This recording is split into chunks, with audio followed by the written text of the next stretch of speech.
Hello everyone, I am Kate and I grow greater good. And today I wanted to share with you, for me, which was a rather unfortunate experience, my DUI.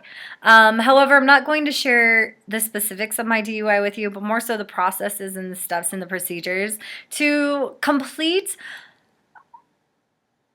an unfortunate event as successfully as possible, saving you the most money and maximizing every aspect of it you can to your own advantage for your life, for the greater good within your own life. How about that? So, with that being said, I want to start off making sure that if you're watching this video, you've had a DUI, and that it is your first DUI, your first and your last DUI, I should say. And I say this because I don't want anybody watching this video of whom it just kind of puts that thought in there, and then you start wondering, and then you start thinking about it, and if it doesn't apply to you, let it not apply. Trust me, you don't want this to apply to you, so just go back and figure out something else to watch. However, if this is your first and last DUI, and I mean that, start thinking like that, and you gave numbers, meaning that you either went down to the police station and blew into their breathalyzer, or allowed them to draw blood to figure out your blood alcohol content, which is what I mean by give numbers, then this information that I have for you may prove rather useful. I don't really know if you did not give numbers, really how that would work, and I don't want to speculate, so I don't have any information for you on that. So let's get started. If you went down to the police station after being arrested and gave your breath for a breathalyzer or your blood and you have numbers, I want you to know that yes, at that moment you did lose your license. That should have been obvious that your license was gone. They take it. Now, sometimes they will tell you, sometimes they don't, but you have 7 days after that arrest to go to the DMV and schedule a hearing. Now, this hearing is important in my opinion because when you schedule that appointment for the hearing, when you schedule the hearing, you gain your license back. That right there for me was like, ah! I wanted my license. I couldn't fathom what I was going to do without it. So you get your license back until the date of the hearing, but that's a plus. The hearings are scheduled like 1 to 2 months out, so it buys you time. Secondly, on the off chance that the officer does not show for this hearing, you get to keep your license. So there are two good possibilities that come from scheduling this hearing. So go down to the DMV, schedule the hearing, and make sure that you check the box, or if asked, if you want the arresting officer to be present, that you say yes, because that is the part where if they do not show up, you get to keep your license. Now, this is all in accordance with my first and last DUI that I got back in October of 2012. Things change, so it's very likely that this may not be the process. However, I'm fairly certain that it still is. So it's kind of up to you, though, to figure this all out. I'm just doing and sharing my experience with you, hoping that it will prove useful in your experience with this situation. So after you schedule that hearing, you've now got your temporary license back. With that, I highly suggest that you start level 2 alcohol education classes. And I recommend level 2 because it's very unlikely that you'll get level 1. Level 2 is almost always assigned, and it's roughly 48 hours of alcohol education.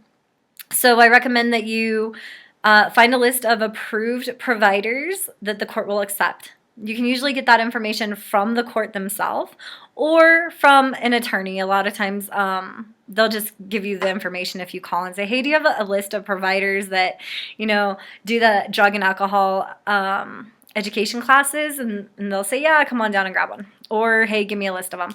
But I highly recommend you call and ask questions in regards to fees. There are intake fees, fees for exit interviews, class fees, book fees.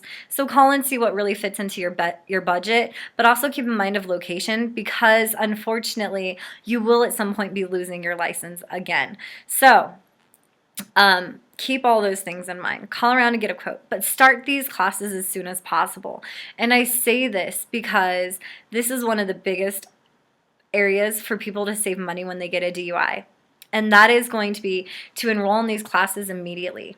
Why? Because before you are sentenced, you can attend these classes and they count towards whatever sentencing you may get in relation to the alcohol education classes. Not only that, you can attend these classes without having to worry about the random drug and alcohol testing that will be assigned to you once you are sentenced. Now, that testing alone can cost upwards of $50, if not more, every month, depending on what they recommend for you. So again, that is why I recommend getting them started as soon as possible, because the more classes you can complete without the drug and alcohol screening testing is going to be money in your pocket, not theirs. So keep that in mind. Once you are sentenced, and then if you decide at that point to do classes, you're going to be forking out money for drug and alcohol testing.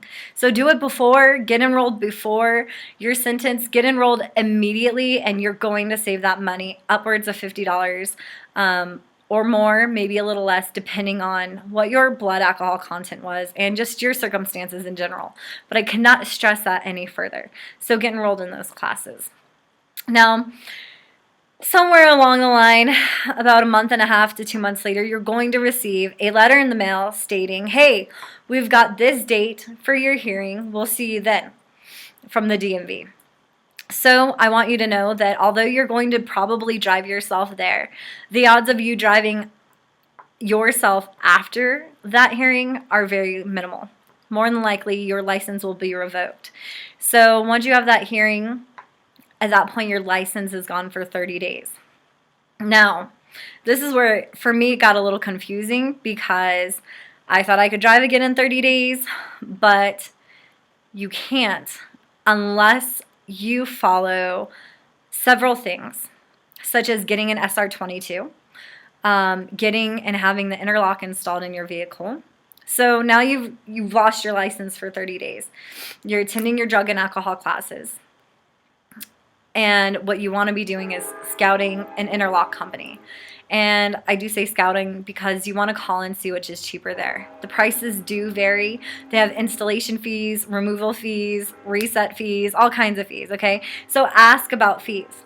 I also want you to know that from what I remember, there was a program that helped pay. They provided financial assistance if you qualified for it. So keep that in mind too. Depending on your income, you might qualify for some help in regards to paying for that interlock every month as well. Ask, never hurts. And I know that there was a program out there that helped with that. So keep that in mind. So now, that 30 days that you do not have your license is where you need to be prepping. You need to be getting the interlock installed in your vehicle. You need to be getting the SR22 taken care of, and I'm trying to think, a reinstatement fee. You have to pay $90 reinstatement fee. So you're going to have a bunch of paperwork that I highly recommend you make copies of. A money order for the reinstatement fee, reinstatement paperwork, the contract for your interlock, as well as the SR22.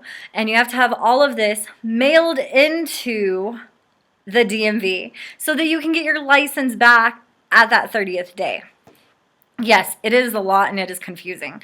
So once you have your license revoked and that 30 days starts, it's on you. Nobody is going to hold your hand and say, hey, now you got to do this and now you got to do that. No, you can do that. For me, I wanted it done as soon as the 30 days was up. I wanted to be able to walk in at 30 days and get my license because seriously, it was devastating for me to have to be dependable on other people. I'm an adult and I couldn't believe I had gotten myself into that situation. So for me, it most certainly was important to have my license back on that 30th day or as close to it as possible. So in doing so, I had to get all of that stuff prepped. Didn't make sense to have an interlock when I couldn't drive the car? No, but it made sense to be able to drive as soon as I could. So get that interlock installed, get your SR22 together, get your reinstatement fee money together, and get it all ready to be sent off. And I think you have to, I don't know, like I can't remember completely, but get it ready and get it sent off as soon as possible so that you can reinstate your license on the 30th day. So then you've got that wonderful, lovely interlock in your car now, right? And at this point, you're doing your community service, which I would hope you get started on that at some point. I always say 40 numbers is a good number to start with for community service hours. So if you can find a place, get in there and just let them know that, hey, you're doing this in advance, you're doing it pre-sentencing, and you just want to get started on it, and 40 is where you're starting at hour-wise.